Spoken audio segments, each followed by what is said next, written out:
Testemunho de Jeová tá onde aí? Então, não tá. Testemunho de Jeová tá onde aí? Então, não tá. Como assim? Porque os testemunhas de Jeová são um grupo totalmente diferente de tudo. Surge quando? Testemunha de Jeová e Mormons estão fora da tradição evangélica, Ah, é? apesar de parecer evangélico. Eles, na verdade, é um movimento que começa no século XIX e existe uma coisa nesses movimentos religiosos que é a fascinação escatológica. O que quer dizer isso, né? Além desses elementos denominacionais, os grupos, por exemplo, se diferenciaram por teologia, o pessoal que gostava mais da soberania de Deus na tradição calvinista e da liberdade humana arminiana. E chega uma hora que o mundo começa a passar por crises muito sérias e difíceis de entender, o pessoal diz o quê? Ih, chegou o fim do mundo. É. Então, alguns grupos surgiram nessa, vamos dizer, dimensão escatológica da fé. Os adventistas do sétimo dia surgiram assim. E as testemunhas de Jeová foram fundadas por um homem chamado Charles Taze Russell. Isso quase no final do século XIX. E o que eles entenderam? Primeiro, que eles são um grupo exclusivo, que Deus concorda. A princípio, eles imaginavam que só 144 mil haveriam de ser salvos. Eles tiveram um encaminhamento diferente em relação assim à integração com a sociedade. Eles, por exemplo, que não aceitam transfusão de sangue, eles não comemoram nem Natal nem aniversário, eles são completamente omissos em qualquer ideia de participação de qualquer coisa ligado ao Estado, ao governo, não servem exército, tem toda uma questão de consciência particular e pessoal, mas eles não aceitam a divindade de Jesus. É. E eles produziram uma versão da Bíblia que só eles aceitam, que é chamado a versão Novo Mundo das Escrituras Sagradas. E nesse sentido, por exemplo, você tem um texto que todas as versões dizem com clareza, no princípio era o verbo estava com Deus, o verbo era Deus, maiúsculo, Jesus. Lá está, em vez de verbo palavra, a palavra era um Deus minúsculo. Então, por causa da rejeição da divindade de Jesus. Por que isso? Então você lembra que isso é primário, né? É. Isso é um entendimento primário. Então, a partir do momento que rompeu com isso, não é considerado, então. Eles estão, vamos dizer, eles são um grupo para eclesiástico, para cristão. Fora, eles estão dentro do Jesus era um geral. homem comum?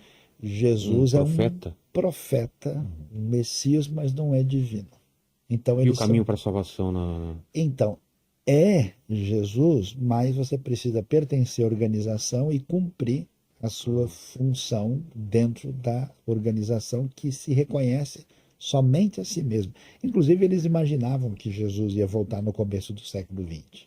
Isso não aconteceu, que foi o mesmo drama dos adventistas do sétimo dia na época do William Miller, né? Quando fundou em 1843. Também entenderam que Cristo voltava e depois tiveram reorganização teológica. Então, os adventistas também são um grupo diferente das Testemunhas de Jeová, diferente dos mormons, mas que também tem uma história limítrofe de estar dentro do contexto evangélico e, ao mesmo tempo, estar num cenário de exclusivismo diferente das demais denominações.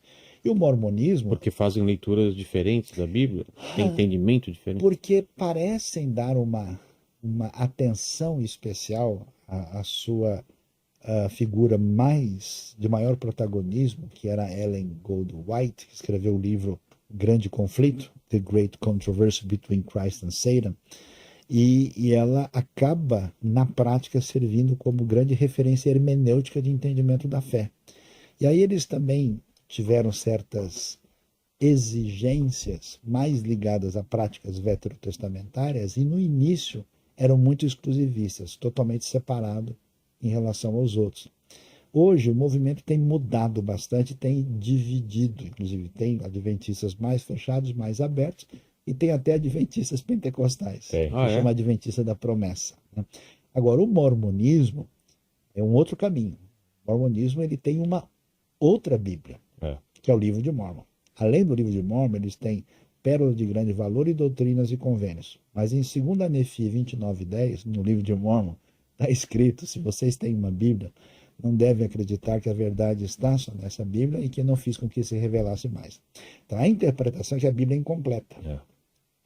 Precisa da sua contrapartida que fecha a revelação. Uma revelação lá no contexto de Israel e outra nas Américas, que são os livros que formam o livro de Mórmon, conhecido como o líder, autoritativo. A história é que ele foi, né, ele foi em duas igrejas e elas até brigavam entre si, essas duas igrejas, e ele lá em conflito em qual era a certa, e aí de repente teve uma revelação, não, nenhuma tá certa, né? Eu vou te dar a certa, e ele tem um encontro, é o anjo Moroni? Moroni. E dá para ele um livro dourado, né? E tem ali a revelação. E as placas douradas que ele traduz para o inglês, depois o anjo Moroni leva embora. Ninguém nunca viu. E aí fica então essa tradição, tanto os mormons como os testemunhas de Jeová, desenvolve um jeito tão peculiar de ser que eles não estão incluídos dentro daquilo que a gente coloca da tradição cristã, mesmo incluindo católicos, ortodoxos, protestantes e evangélicos, todos estão aí. Esses grupos estão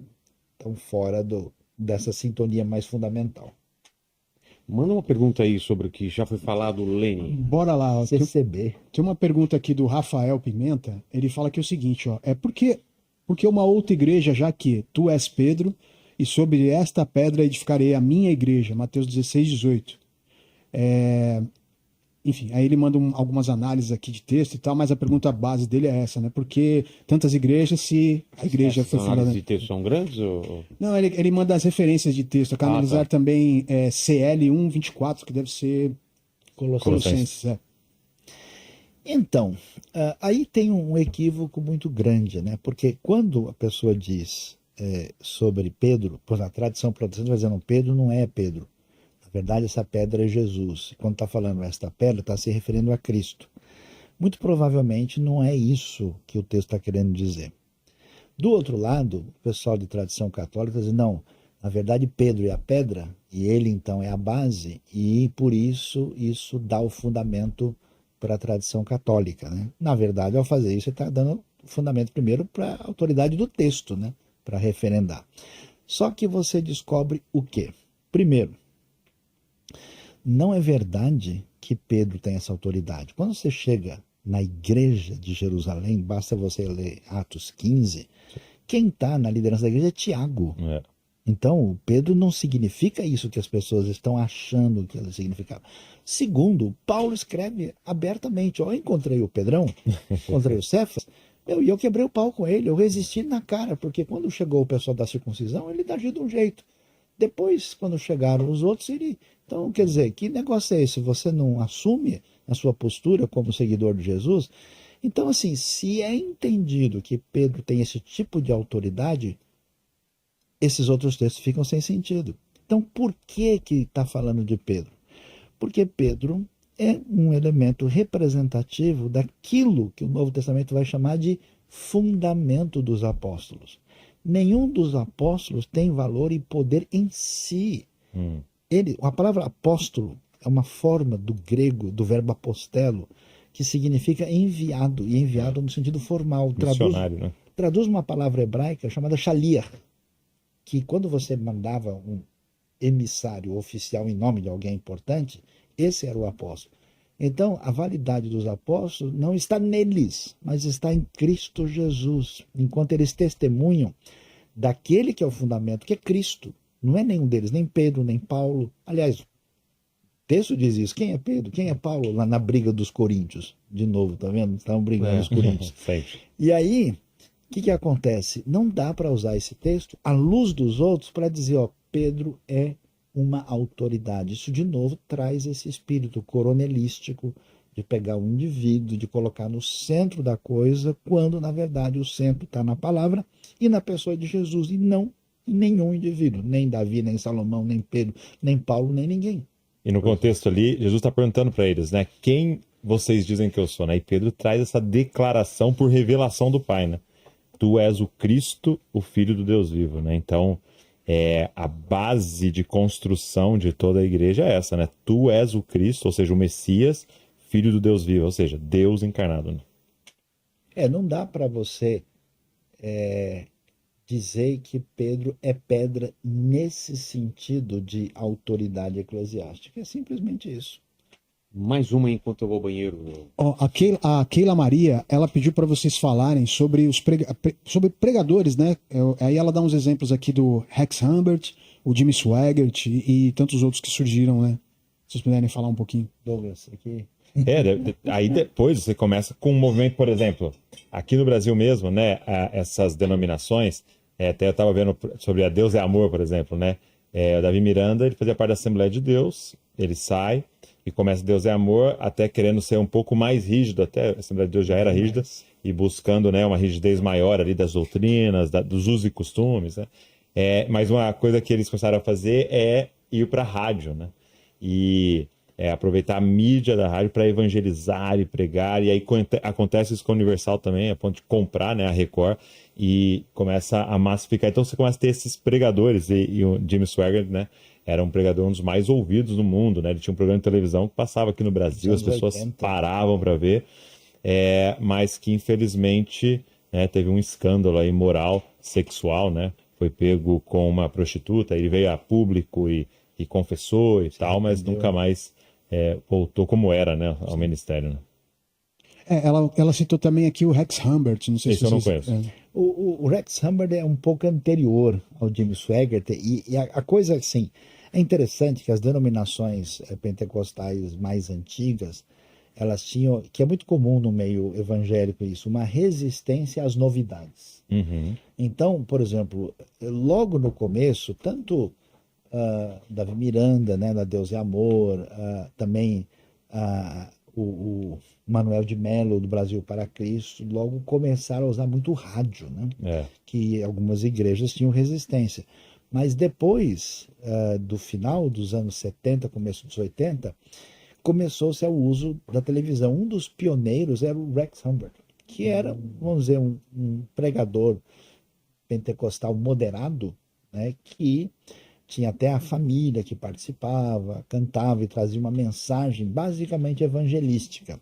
Mas, claro, não teve a mesma pegada e o impacto que o Jimmy Swaggart teve depois nos anos 80.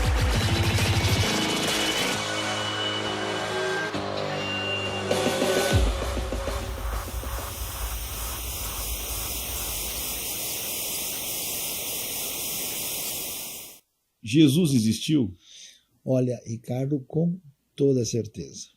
E isso realmente não é conversa. Se você for trabalhar com as pessoas no contexto acadêmico, hoje praticamente ninguém, pode ser que tem um ou outro, você tem ateus hoje defendendo a existência do Jesus histórico. Isso é quase impossível.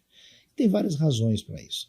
A primeira é que você tem relatos dos evangelhos e muitos deles de perfil propriamente histórico. Antigamente, antes da pesquisa de técnica de manuscritos, de arqueologia, alguns, especialmente no ambiente europeu, falaram, não, esses textos do Novo Testamento foram escritos no ano 300 ou tal, mas isso hoje é totalmente impossível. A análise, inclusive, geográfica e dos detalhes, a gente sabe que os documentos são dessa época. A pessoa pode ter um preconceito a pior, esses documentos não significam nada, mas do ponto de vista técnico, você não pode fazer isso.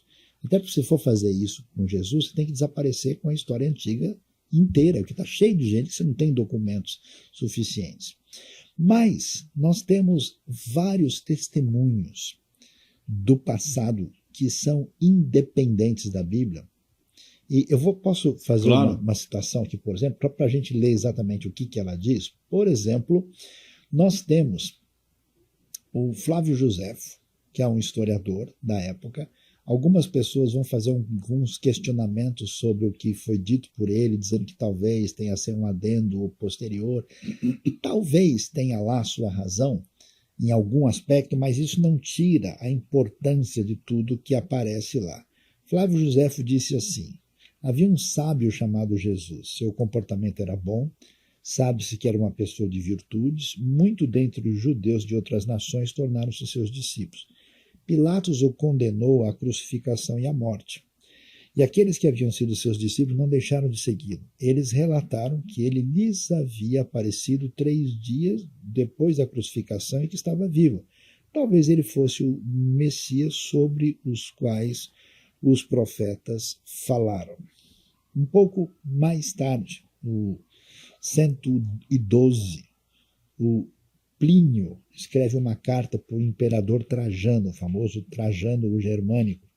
Ele diz assim: os primeiros cristãos tinham o costume de se reunir antes do amanhecer em certo dia, quando então cantavam de modo responsivo versos de um hino a Cristo, tratando-o como Deus. E prometiam solenemente uns aos outros não cometerem maldade, não defraudar, não roubar, não adulterar, nunca mentir, não negar a fé, até que fossem instados a fazê-lo.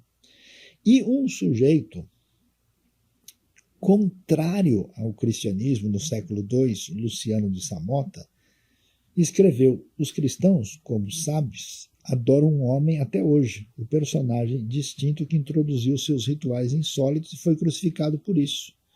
Os cristãos são todos irmãos desde o momento que se convertem e negam os deuses da Grécia e adoram o sábio crucificado e vivem segundo as suas leis.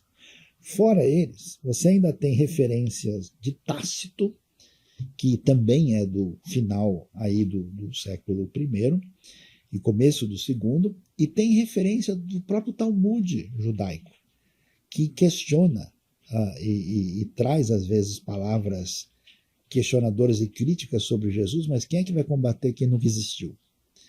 E além disso, hoje, antigamente você falava assim sobre Jesus, diz, mas por que não tem evidência arqueológica sobre Jesus? A resposta é muito simples. Jesus não é um rei, ele não tem um palácio, ele não é um governador, ele não é uma pessoa rica.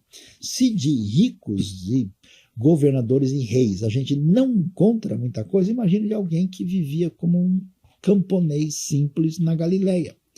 Mas tudo que diz respeito aos relatos de Jesus é pertinente à realidade, é compatível com a época, tem todo sentido, vamos dizer assim, é aprovado diante dos critérios da falseabilidade. Então você vai no Museu de Israel, por exemplo, você chega numa área lá, e nessa área é uma área dedicada a Jesus. O que você encontra lá numa área como essa? Eles acharam, adivinha só, a caixa de ossos, o ossuário de Caifás. Até 1961, o pessoal dizia, não, o negócio de Pilatos não tem nos registros de Roma. Isso é uma invenção do Novo Testamento, nunca existiu nenhum Pilatos. No teatro de Cesareia, os caras estão escavando, de repente o cara vira uma pedra lá para mexer, tem uma inscrição. A inscrição é que o teatro está sendo feito em homenagem ao imperador Tibério, que foi imperador do ano 14 ao 37, e ao governador, chamado de prefeito da Judéia, Pilatos. O nome dele está lá, eu vi ao vivo. E você tem os nomes comuns de judeus da época de Jesus. Você vê que nomes aparecem? Maria, José, Jesus. Quer dizer, se eu chego na Bahia do século XVI e digo que lá eu encontrei Washington e Siegfried, o cara fala, não é possível, não tem essas pessoas nessa época, porque os nomes não batem. Entendi. Os nomes estão lá para mostrar que esses nomes são nomes pertinentes daquela realidade naquela época. E eles pegaram uma outra coisa interessante, que é a prova de como é que é uma crucificação romana. Acharam um crucificado em Givat Hamitvar, em 1968, lá você tem o osso e o prego romano, para ver como era a crucificação. Todos esses elementos juntos, eles compõem uma realidade que dificultam a ideia de que é possível que Jesus nunca existiu. Você pega um estudioso assim, não cristão, judeu, de perfil secular, muito respeitoso, um estudioso poliglota, assim, de maneira extraordinária, Dr. Davi Flusser, da Universidade Hebraica de Jerusalém. Ele escreve sobre Jesus histórico de uma maneira absolutamente contundente, mesmo sem ter qualquer relação de fé, porque é absolutamente sem sentido negar a historicidade de Jesus. Muito, muito fora do lugar. A gente sabe, tem gente aí mandando coisa, aparecendo, tem vídeos, mas isso não tem substância dentro do contexto da academia. Você falou que gente mandando coisas para comprovar que não existiu. Tem gente que tem umas coisas assim, não, que o mito do cristianismo foi inventado pelo Império Romano. Não, a narrativa do Novo Testamento ela é totalmente mitológica, ela não tem nada. Então, mais assim na base de fazer movimentar ele do que algo que tem realmente significado. Agora você pode assim dizer, olha, será que Jesus é exatamente como os registros da fé deixaram? Será que a gente interpreta Jesus de que maneira? A gente pode discutir o assunto, mas negar a existência. Até porque, pensa bem, olha só, tem tanta gente que existe e está existindo de carne e osso, que está tentando fazer alguma coisa para ter alguma relevância e permanência na vida, faz e desaparece. Como é que você pode imaginar que o movimento mais contundente da história humana, que marcou a mudança da história das civilizações, que construiu a alma da Europa,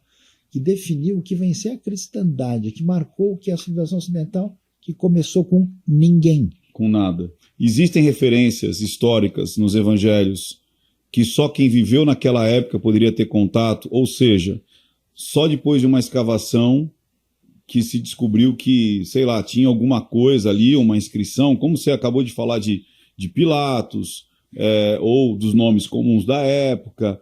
Tem coisas que não as pessoas, você entendeu? Entendi. A coisa estava, né, soterrada, existiam os relatos e alguém falava, será que... Aí de repente alguém cavocou lá e falou, pô, olha aqui.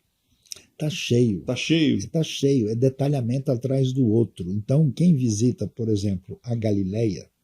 Você já visitou várias vezes, né? Eu já fui mais de 60 vezes. Eita, que inveja! Então, você faz passeio para lá, não faz? Sim, Passeios de estudos, né? A gente faz caravana que não é assim para galera que só, quero ver um lugar diferente e vou passear. Não é simplesmente passeio. Sim. Não é também aquele lance de uma coisa mística. Eu quero beber água do Jordão, né? De repente não está muito limpa, não vai ser legal, né? A ideia é você realmente ter a oportunidade, claro que é uma viagem inspirativa, mas você vai entender história, vai entender arqueologia, vai entender geografia, você vai nos lugares, e a gente também faz uma viagem muito transparente. Você fala, Saião, Jesus andou aqui mesmo? Eu vou dizer para você, Ricardo, isso é tradição, é bobagem. O pessoal falou que não tem nenhuma comprovação. Tá, tipo assim, aqui a Via Crucis, por exemplo. Exemplo. Passou aqui. Não, passou nada. Então, é aí que tá. Tem coisa que a gente tem certeza que por exemplo, o tanque de Bethesda é aqui? 100% de certeza que é.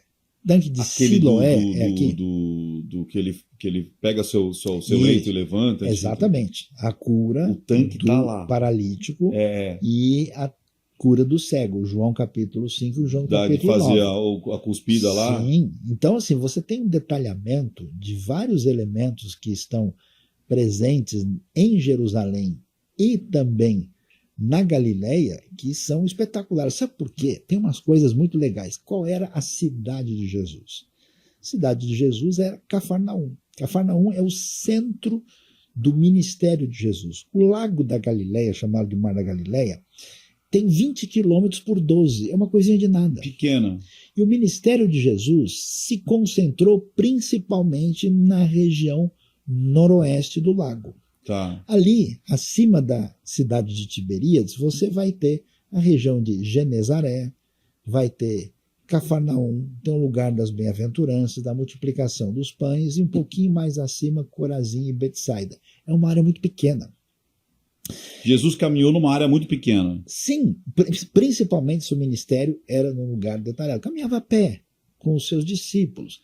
E aí, o que eles descobriram não faz tanto tempo assim? Até um lugar ali de estudo preparado pelos católicos, uma ordem que está ligada ao México, que tem sintonia e trabalha junto com a autoridade de arqueologia de Israel. Eles descobriram Magdala. Magdala é a cidade de Maria Madalena. E o interessante é que em Magdala eles acharam uma sinagoga exatamente da década de Jesus, porque acharam uma moeda do ano 29 ali. E aí você descobre, por exemplo, Lucas capítulo 8 fala que Jesus era ajudado financeiramente por mulheres de boa posição. E menciona Joana, mulher de Cusa, e menciona Maria de Magdala, Madalena. Aí você descobre que Magdala era um lugar de muita prosperidade, que exportava peixe salgado no Império Romano. E então, mediante a prosperidade relativa em relação aos outros lugares, aí você vê que esse pessoal é próspero, por isso faz sentido essas mulheres de posição ajudarem Jesus. Até cada detalhe. Chega em Cafarnaum. Cafarnaum é um vilarejo. Magdala, chamada Tariqueia em latim, devia ter uns 4.000 habitantes. Cafarnaum não tinha nem 1.000. Cafarnaum era quase Cafarnazero, né? Então, era pequenininha de nada. Aí você vê as casinhas da cidade e você vê uma sinagoga muito bonita, toda de pedra branca, de pedra calcária, que é posterior, já da época bizantina, século IV, século V. Debaixo dela tem uma base de pedra negra, pedra basáltica da região, que é a base de sinagoga do primeiro século. Então, a sinagoga onde Jesus falou. Descendo um pouquinho além das casas, você tem um lugar onde começou uma igreja, que tem a tradição antiquíssima, é a casa de Pedro. Com certeza, porque não tem onde fazer, não tem outro lugar em Cafarnaum. Então a tradição ali é muito segura e bate. Aí você lê Marcos capítulo 1, Jesus então saiu da sinagoga e ali, né, foi para a casa de Pedro, onde ele curou a sogra de Pedro. Aí você tem a compreensão. Chega nas escadarias de entrada do templo, que estão lá, em torno delas está cheio de mikvaot lá em Jerusalém, que são tanques de purificação onde os primeiros cristãos foram batizados. Aí você segue, você tem toda a geografia detalhada e muita coisa que está disponibilizada, e eu vou dizer mais, a cada dia. Sabe quando é que foi descoberto o tanque de Siloé? Só em 2004 para 2005. Eu conheço pessoalmente o arqueólogo que descobriu. E até... Eles descobrem num sentido que tem uma inscrição, tem alguma coisa? Não, é o seguinte, está tudo debaixo de terra. Aí o pessoal começa, isso faz parte do complexo da cidade de Davi. Chega lá embaixo, eles então começaram a mexer, começaram a perceber que tinha alguma coisa. Aí foram mexendo e descobriram então toda uma estrutura de um tanque com pedras, com características da época herodiana, que tem a ver com o Novo Testamento, e viram todo o tamanho. Só que só conseguiu escavar uma parte. Aí tiveram que brigar, pleitear, e só 2 anos para cá que tiveram possibilidade de escavar completar a parte toda. Aí a gente tem toda a lógica. Olha que coisa legal. Os peregrinos vinham para as festas em Jerusalém e eles chegavam pela parte baixa da cidade, pelo chamado Vale do Cedron. Quando eles chegavam ali, eles iam subir para o templo para adoração, para fazer todos os rituais necessários. O que você precisa fazer? Purificação em água. Por isso que o tanque está ali. Aí o pessoal entrava, se lavava, fazia todas as coisas direitinho e subia. Acharam o caminho de subida, que é chamado o Vale do Tiropeon. E eles subiram até chegar diante das escadarias do templo, onde o indivíduo podia entrar na parte interna, propriamente dita, onde estava a área externa maior, chamada Pátio dos Gentios, e depois tinha ou não a possibilidade de continuar entrando, né, na área interna com o Pátio das Mulheres, depois a parte interna que entrava os sacerdotes e a área propriamente do templo. Então, é muita coisa nitidamente definida, estudada, compreendida. Só o Museu de Israel, Ricardo, está sentado? Está sentado? Tem 500 mil de peças. Só o museu. E Israel tem 20 mil espaços arqueológicos. 20 mil espaços arqueológicos. É doideira. É muita coisa disponível para... O Anel de Pilatos, que foi há 2 anos e pouco aí mencionado. Eu lembro disso. Ele faz há 40 anos. É só agora que deu para estudar e trazer o resultado final. Você acaba de assistir a um corte. Para você acessar o conteúdo na íntegra, o link está nas descrições. E para você não perder nenhum bate-papo, inscreva-se agora no canal.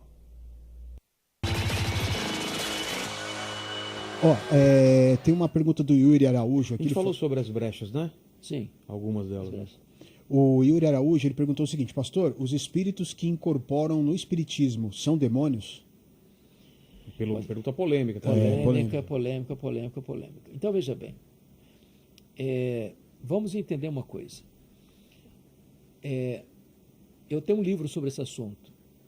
Os mortos comunicam-se com os vivos? É possível os mortos comunicarem-se com os vivos? E a minha resposta, examinando 1 Samuel 28, é dizer não. Os mortos não se comunicam com os vivos. Mas tinham pessoas no Velho Testamento que procuravam. Necromantes. É. Então, quem vai buscar o necromante é o rei Saul. E eu faço uma análise teológica, exegética, hermenêutica, de interpretação daquele texto que trata de Saul buscando uma pitonisa, uma necromante. Sim. E eu provo no texto que ali não era o espírito de Samuel que apareceu. Se não era o espírito de Samuel, O que é? que espírito que era? Então só tem duas possibilidades. Demônio? Demônio. Que se a Bíblia diz lá em 2 Coríntios que se disfarça até em anjo de luz. E as pessoas que vão procurar, eu sou seu É tio que meu morreu. tio, meu avô, meu fala pai. coisas que. Porque. Fatos, eles narram sabem. fatos, sabem. Demônios óbvio. sabem Claro de que tudo. sabem. Porque eles estão aqui, né? Claro que sabem. Então, Sabem nomes, sabem essa apelidos. previdência que eles têm, essa premonição que eles têm, é claro que sabem. Então, dentro do entendimento protestante, cristão, evangélico, os únicos seres que podem se manifestar são espíritos demoníacos e não de ancestrais, espíritos de antepassados nossos que morreram. E o que acontece com essas pessoas que não estão indo lá para invocar demônios, mas estão para falar com um parente e elas não. E elas estão trazendo alguma coisa para a vida Esse delas? aqui é o aspecto, veja bem. Nós Você entendemos. entendeu, né? As Entendi. pessoas da teoria não têm culpa. Entendi. Elas estão indo procurar uma coisa. As pessoas estão indo. Porque o que acontece? Querem ajuda, né? O fato de eu ignorar uma verdade não anula essa verdade. Às vezes eu erro. Eu não tenho consciência que eu estou errando. Mas nem por isso eu deixo de estar errando.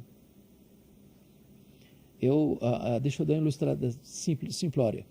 Uma senhora foi na farmácia com a receita para comprar sulfato de bário. Era o remédio que ela precisava. E o farmacêutico não entendeu a letra do médico e deu para ela sulfito de bário. Sulfito de bário. Sulfito de bário era um veneno para ela. Nossa. Ela tomou e morreu. Por causa de uma letra. Por causa de uma letra. Mas ela pensou que estava tomando uma coisa, estava tomando outra. Então, o fato de eu achar que eu estou falando com meu avô mesmo, com meu tio, com meu filho, com a minha mãe, com meu pai, com meu namorado, com meu noivo, com a minha noiva, com meu antepassado, não anula o fato de que não é o espírito daquela pessoa que está ali. Ainda que a pessoa que esteja ali acredite que seja mesmo. Então tem consequências. Tem consequências, com certeza. Mas aí a gente cai naquela pergunta que já deve ter ouvido muitas vezes também, pastor. Uma pessoa que nunca foi apresentada a Deus, não sabe, mora no meio do mato. Essa pessoa vai ser condenada, então? Esse é um ponto fortíssimo, viu? Que você está Né? levando. Não são Só coisas, questão não braba aí, né? Não são fatos fáceis de resolver, mas eu volto a dizer, eu não acho nada. O que a Bíblia diz. O que a Bíblia diz? Então, vamos olhar aqui. Quando, pois, os gentios, que não têm lei, procedem por natureza de acordo com a lei, não tendo lei, servem eles de lei para si mesmos. Estes mostram a norma da lei gravada no seu coração, testemunhando-lhes também a consciência e os seus pensamentos, mutuamente acusando-se e defendendo-se. No dia em que Deus, por meio de Cristo Jesus, julgar os segredos dos homens de conformidade com o meu evangelho. Então, Deus vai nos julgar conforme o evangelho. Agora o versículo 12, 2:12. Assim, pois, todos os que pecaram sem lei, Pecaram sem lei? também sem lei perecerão. Por exemplo, os gentios, eles não tinham a lei, eles não tinham a palavra de Deus, mas pecaram sem lei. E aí? Eles vão perecer sem lei. Agora, Que quer dizer- todos quer os que dizer perecer com sem- lei pecaram, mediante a lei serão julgados. Mas perecer sem lei, O que eles não vão ser significa jogados pela lei. Mas pela lei da natureza, da lei, essa lei aqui, o que é? Estes mostram a norma da lei gravada no seu coração. Significa que Deus botou no seu coração, no meu coração, uma lei moral. O que é certo e o que é errado. Que é errado e que é errado. Certo e que é errado. Eu, Um tribunal mesmo moral. sem ter contato com ninguém, eu sei que matar é errado, por Eu sei que exemplo. matar é errado. Eu posso ser um índio lá na selva que nunca teve contato Isso. com a civilização. Esse índio tem noção da lei moral de Deus que está no coração dele. Mas se ele cultua o Deus Sol, Pois é. Então vamos voltar lá. Vamos voltar lá em Romanos 1. Romanos 1. Porque os atributos de Deus, invisíveis, assim o seu eterno poder, como também a sua própria divindade, claramente se reconhecem desde o princípio do mundo, sendo percebidos por meio das coisas que foram criadas. Tais homens são, por isso, indesculpáveis. Se eu falar para você, Vilela, que o índio, que o cara que mora lá nas montanhas geladas da Ásia, Isso. o cara que mora lá nos desertos mais áridos do mundo, seja na África, ou seja aqui na América do Sul, É que hoje é mais difícil, né? A pessoa não ter Mais contato difícil. nenhum, mas ainda tem. que a ignorância é um A caminho de salvação. ilha Sentinela, já ouviu falar?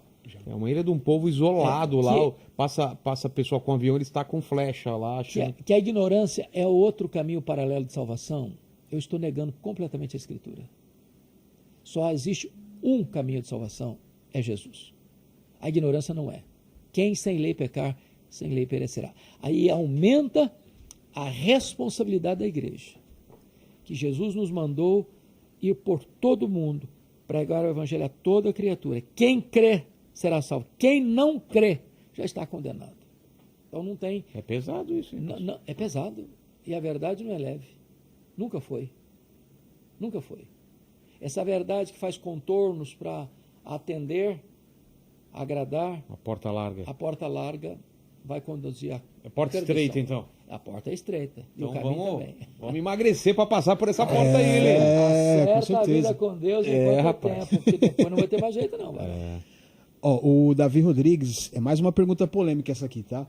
O Davi Rodrigues falou que é o seguinte: pastor, vamos de polêmica. Poderia nos explicar por que não pode existir verdadeiro cristão com alinhamento à política esquerdista? Ixi, agora política no meio, Lene. Eita! Vocês estão Hoje é o dia, hein? Hoje é o dia, Bom, então, primeiramente, deixa eu dizer uma coisa aqui. Eu acho que o Brasil vive um momento difícil. Brasil, o Polarização. mundo, O mundo inteiro está mundo assim. inteiro. A questão da polarização está esticando demais a corda. Eu conheço casos em que famílias não conversam mais uns com os outros, amigos que se tornaram inimigos.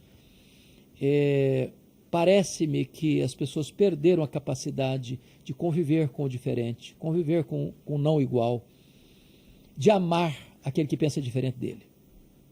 Então eu creio que está passando a hora de nós começarmos a construir pontes mais do que levantar muros. Esse é o primeiro ponto. Quando a pessoa diz que se é possível ser um cristão e ao mesmo tempo alinhado à esquerda, nós precisamos parar para pensar o seguinte: o que é esquerda? Ideologicamente? O que ele está falando de esquerda? Se ele está falando de esquerda, uma linha ideológica que defende aquilo que o cristianismo proíbe, por exemplo, eu defendo o aborto. Acho que o feto, como disse certa feita uma ministra de Estado aqui no Brasil, é uma verruga pestilenta. Nossa, ela falou isso? Falou isso. Que tem que ser tirado, ela quiser. A mãe é o dono do corpo, ela faz o que quiser do corpo dela. Se a pessoa defende isso. Se a pessoa defende, por exemplo, nessa questão da ideologia de gênero que vale tudo. Vale tudo. Se a pessoa defende a confusão do casamento, o que é casamento? Se a pessoa defende que qualquer religião é boa, se a pessoa defende todas essas confusões éticas, morais, que povoam, ela não pode realmente defender isso e ser cristã. Porque ser cristão significa que você tem valores absolutos. Não estou dizendo com isso que o político de direita é certinho, que não tem erro, não tem pecado. Estou falando disso. Estou falando de pessoa. Estou falando de ideologia. Conceito. Conceito.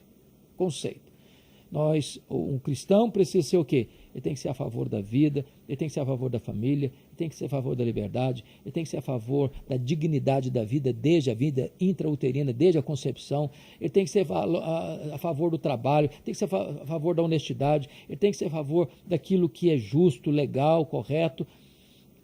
É claro que não tem político, nem ser humano, perfeito. todos os pecados destituídos estão da glória de Deus. Agora, existem bandeiras que são afinadas com os valores cristãos, existem bandeiras que não são afinadas com valores cristãos. Aqui, ó, cristão de esquerda colocou uma coisa aqui, ó. Esquerda é amor, dividir, ajudar o próximo. Jesus estaria mais alinhado à esquerda, ele disse.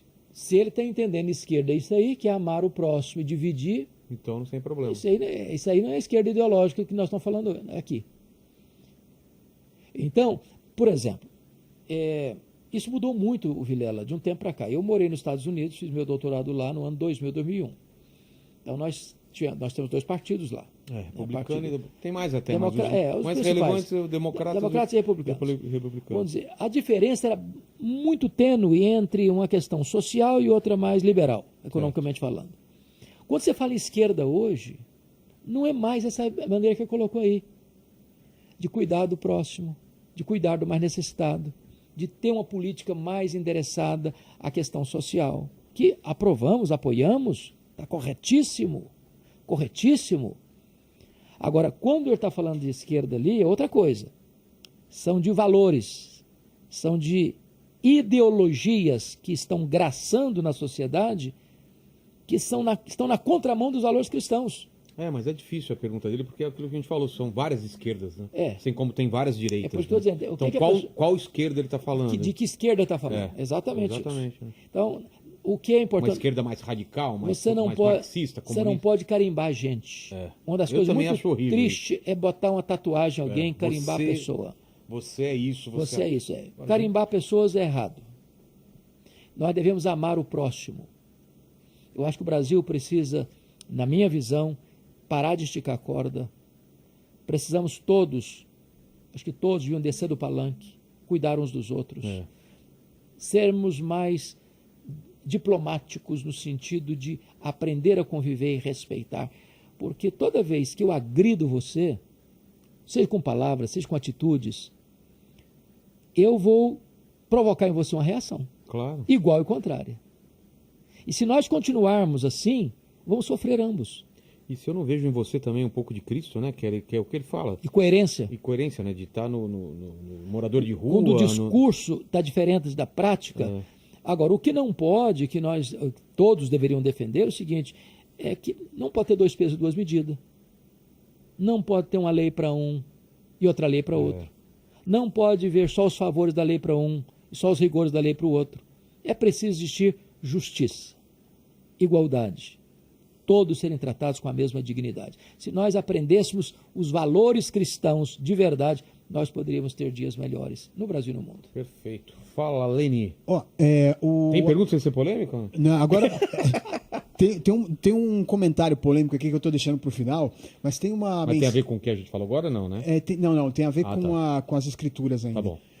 O Alexandre falou aqui o seguinte, ele comentou que Constantino não tomou o cristianismo oficial, já haviam várias traduções da Bíblia antes de Lutero, 6 em alemão, inglês, holandês, italiano. Procede isso, pastor? Não, na verdade não foi Constantino mesmo, foi no período no governo de Constantino, não foi ele que bateu o martelo e disse que agora é oficial, né? Mas foi no governo de Constantino, né? E tem um último comentário aqui do Ítalo Eu Sou, ele fala aqui o seguinte, se as escrituras fossem solução, Jesus não precisava ter vindo, ele é o verbo, a palavra, a verdade, não a Bíblia. Tá certo esse comentário, tá errado. pastor? Como que é? Repete. O pensamento dele não está certo, aqui, se as escrituras fossem a solução, Jesus não precisava ter vindo. Ele entendi. é o verbo, a palavra e a verdade, não a Bíblia. Ok, veja bem. Então vamos responder com a Bíblia.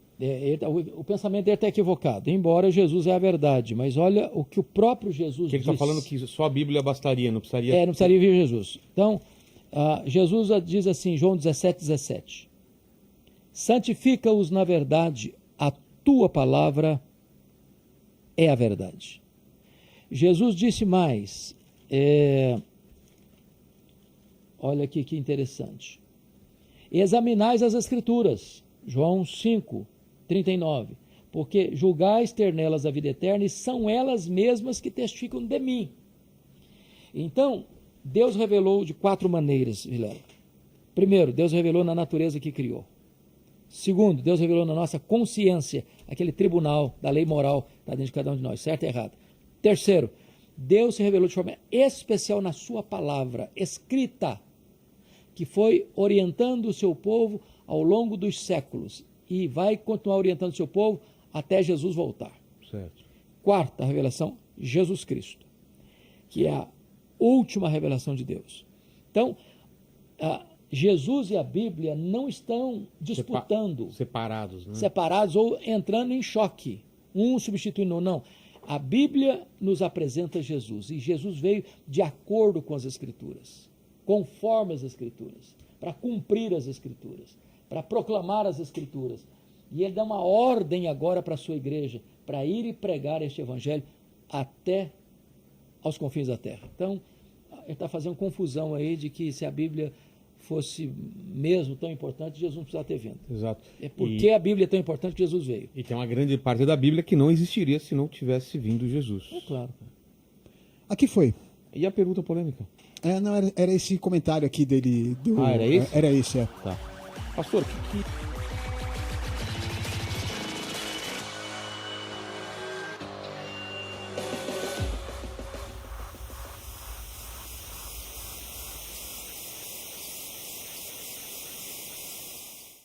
A Bíblia, a gente já viu que é a história do povo escolhido, de todas as... que foi passado ali e tal. Quem definiu os livros que deveriam ficar, ou Ótimo. foi ficando o que constou? Porque até a Torá mesmo, você tem o quê? De quantos anos para cá? Sei lá, 400 anos, 500 anos, né? E depois a gente fala do cristianismo, que a gente tem o Novo Testamento, que os judeus nem consideram. A Torá, ela para em quê? Então, a gente tem o Antigo Testamento todo, a Bíblia hebraica, que eles chamam de Tanakh. Que Taná. É Torá, Neviim e Ketuvim. Né?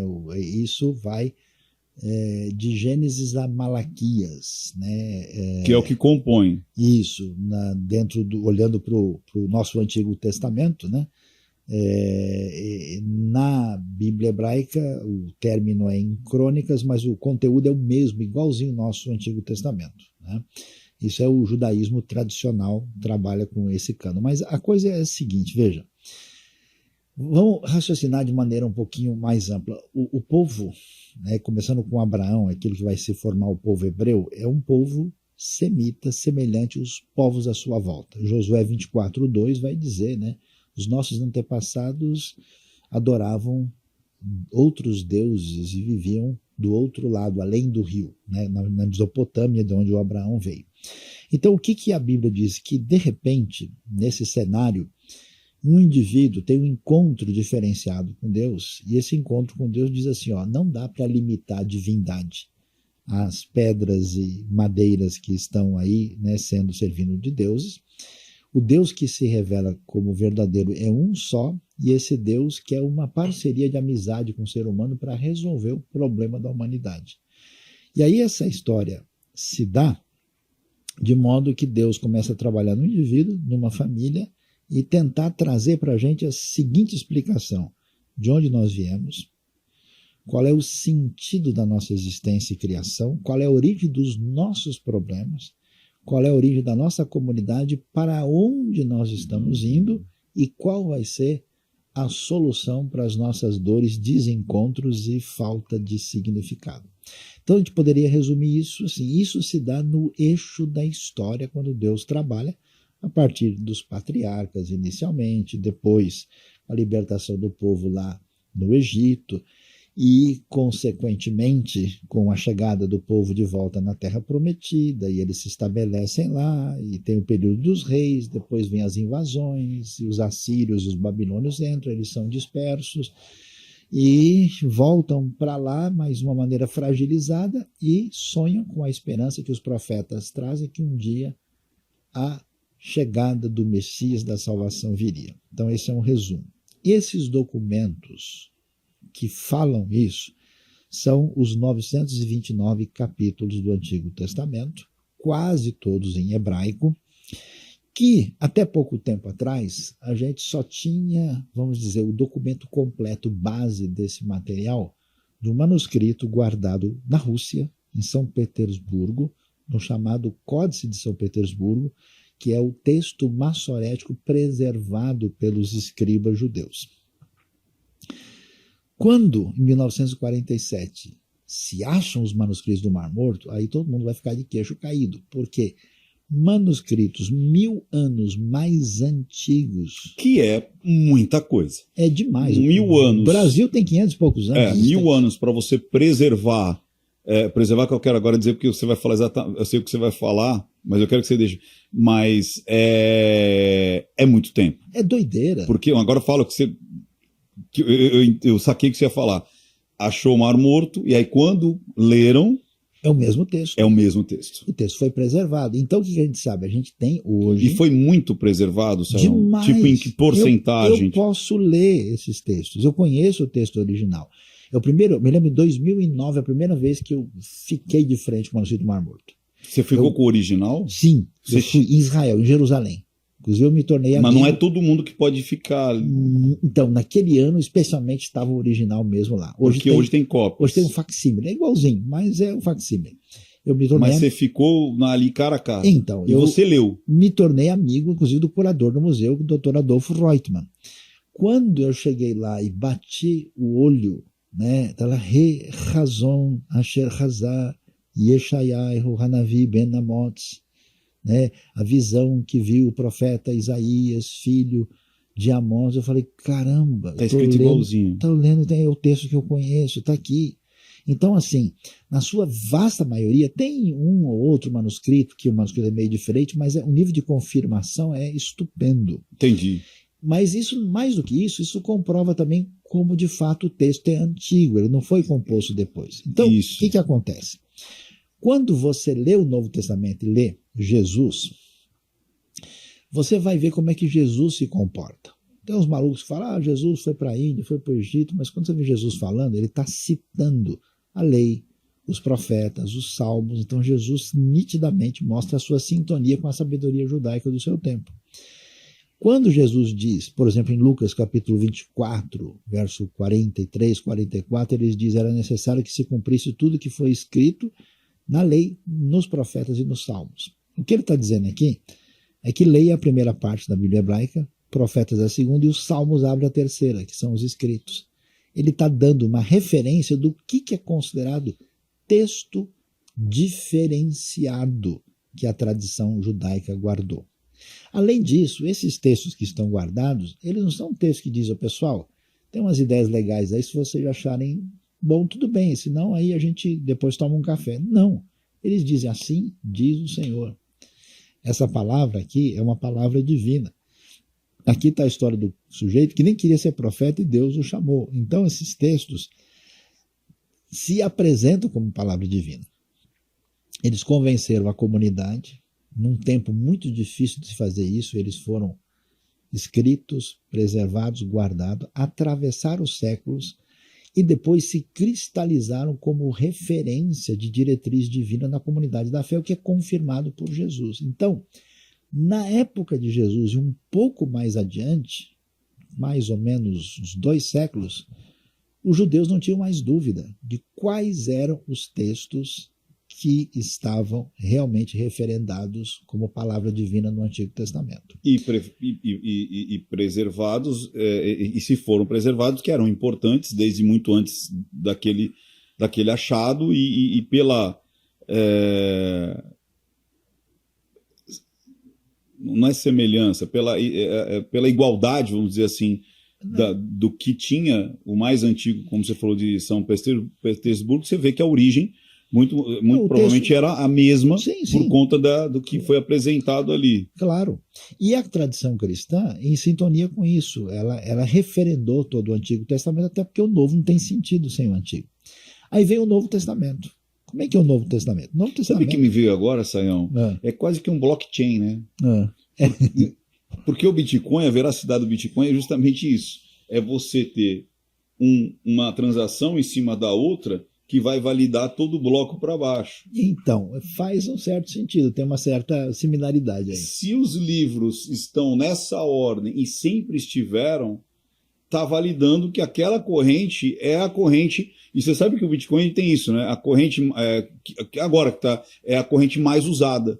Se alguém começa a criar uma variação, ela morre. Sabia disso? É mesmo? O Bitcoin, se alguém tentar fazer uma variação agora, vou começar a validar aqui pro lado e começar a sacanear, não, ele vai buscar qual que é o caminho mais longo. Que doido. É. Olha só. Então, se esse aqui for menos longo, ele automaticamente ele é apagado. Curioso. Para ficar uma corrente só. E agora isso me deu essa ideia, porque os livros foram colocados de uma tal forma que aquele que permaneceu é o mais caudalongo, ou seja, aquele que mais estava naquela situação. É ali. que eles têm uma conexão interna. Então, Isso, e tem uma conexão, e todos têm que ter uma conexão, inclusive Sim, você tem uma coluna vertebral, né? Então, por exemplo, a base de tudo é a Torá, a lei, né? Mas os livros estão interligados, né? Inclusive os livros da lei, eles começam no hebraico original com a conjunção e, né? E porque ele está fazendo a conexão com o que o outro já falou, né? Então você pega o Gênesis, começa no hebraico, Bereshit bara Elohim et hashamayim vet haaretz v'haaretz hayta tohu va'avohu. Então começa com no princípio Deus criou o céu da terra. Quando você chega em Êxodo, ele começa com E. Ve'ele Shemot, e esses são os nomes. Você pega o Levítico, está escrito Vaikra, e ele chamou. Então ele conecta com o que está interligado. É um blockchain. E a base disso é que sustenta os outros livros, porque os livros depois que a gente vai chamar de históricos, de proféticos, eles fazem referência ao anterior, mais do que isso, ao acontecimento fundamental que a gente fala que é o acontecimento fundante na história de Israel, que é a libertação do Êxodo. Então ele está conectado lá atrás. Então assim, Deus, mais do que ser descrito como alguém que é alguma coisa, é um Deus que age dentro do tempo, que intervém na história. Por isso que a importância do tempo é especial. Mas no Novo Testamento, o que aconteceu? No Novo Testamento, tudo que acontece com Jesus fecha ali no ano 30. Depois, então, a igreja primitiva nasce e as primeiras viagens de expansão da fé só começam no ano 46, com o apóstolo Paulo. 16 anos depois. 16 anos depois. Não, exatamente. Exato 16 anos. Não tem dúvida, por causa de um achado arqueológico. Achado arqueológico que está em Delfos, que é a inscrição de Gálio, que era procônsul da Caia e encontrou Paulo em Corinto, conforme o registro de Atos 18.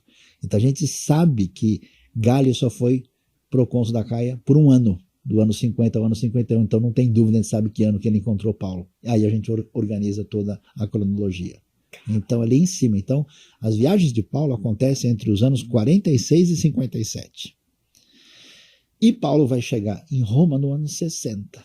A partir desse período, entre os anos 50 e 60, que se escrevem os evangelhos, se escrevem as cartas, e a gente vai terminar o Novo Testamento aí em torno do ano 90, com o ministério de João, com o Apocalipse. Então, o primeiro século fecha o Novo Testamento. Aí, Ricardo, é difícil no mundo antigo, você escrever é caro. Sim, você tem que ter pergaminho, você tem que usar o sistema de governo romano, mandar isso para cá, para lá. E custava também para você mandar carta. As comunidades receberem. Então, isso, a velocidade das coisas é em outro nível, né?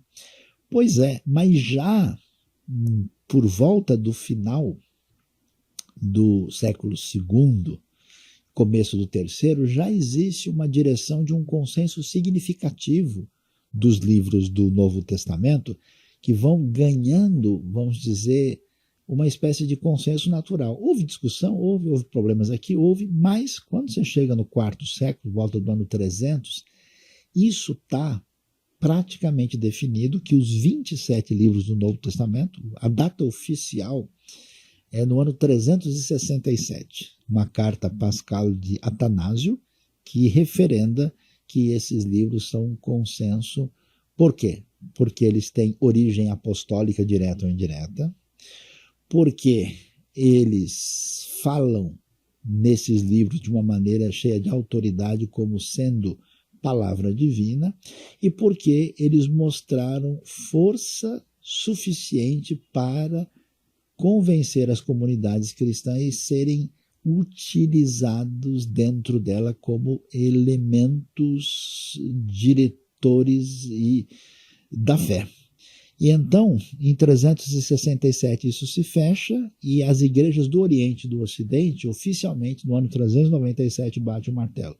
De lá para cá, em toda a cristandade, nunca ninguém questionou o chamado cânon do Novo Testamento. Então, existe uma lenda, para quem talvez não estudou tanto, que fulano de tal, algumas pessoas resolveram dizer, né, o livro é esse, o livro é aquele, mas não é bem assim. Havia elementos por trás desses livros que mostravam, até pelo fato de você ter uma quantidade... O Novo Testamento tem mais de 5.000 manuscritos preservados. Por que esses textos foram tão copiados? Você não consegue fazer as coisas pela força. Sim. Então, mas no mundo antigo, não consegue. Se conseguisse pela força, o Império Romano estava vivo até hoje. Sim. E a fé cristã tinha desaparecido. Quem é Jesus? Jesus não é ninguém. Ele é um rabino itinerante com 12 caras cheirando peixe na beira de um lago pequenininho, num lugar que é literalmente o fim do mundo. E como é que você explica que o Coliseu está lá hoje e a Roma antiga desapareceu e no lugar onde os caras viam os cristãos serem mortos, você tem uma cruz? Pô, alguma coisa isso está dizendo para nós. Não é possível. É muito impressionante tudo o que aconteceu. Inclusive o Vaticano, né? Que ali ficava o círculo de Nelo, né? Exatamente. Ali que onde era matava mais cristão era o ali. maior algoz, né? Foi imperador do ano 54 ao 68. Que é onde está a Basílica de Pedro. Né? Exatamente. Você acaba de assistir a um corte. Para você acessar o conteúdo na íntegra, o link está nas descrições. E para você não perder nenhum bate-papo, inscreva-se agora no canal. Testemunho de Jeová tá onde aí? Então, não tá. Como assim?